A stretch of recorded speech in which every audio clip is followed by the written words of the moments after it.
আমি বুঝতে পারছি এটা কি, শালা তুমি বুঝাও।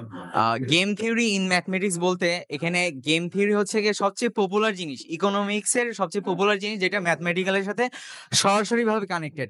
যদি আপনাকে বলি যে গেম থিওরি একটা মানে একটা থিওরি যেখানে বোঝানো হয় যে কিভাবে একটা পার্সন রেশনাল ডিসিশন মেকিং বা স্ট্র্যাটেজি ডিসিশন মেকিং নিতে পারবে।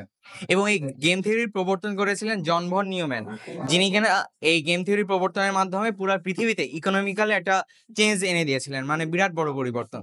এবং গেম থিওরি এক্সাম্পল দিয়ে বুঝাও যে আসলে এটা গেম থিওরি। হ্যাঁ, প্রথম সবচেয়ে পপুলার যে এক্সাম্পল সেটা হলো প্রিজনার ডাইলেমা, মানে কারাবন্দী বা কারা কয়েদি যারা রয়েছে তাদের যে ভীতিটা।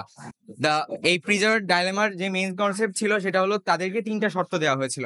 1 নম্বর শর্ত ছিল তারা দুইজনেই একে অপরকে সাহায্য করবে, তার বিনিময়ে তারা দুইজন 1 বছর জেলে থাকবে। মানে মানে একে অপরের সত্যি কথা বলে দিয়ে 1 বছর জেলে থাকবে।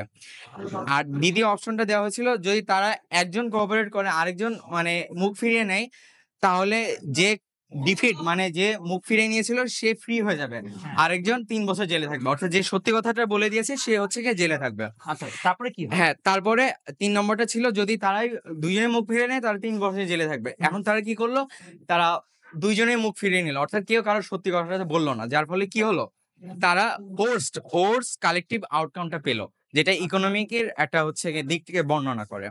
এরপরে যদি বলি আরো অনেকগুলো সেক্টর রয়েছে, যেমন zero sum game, stag stag hare, তারপরে ন্যাশ ইকুইলিব্রিয়াম।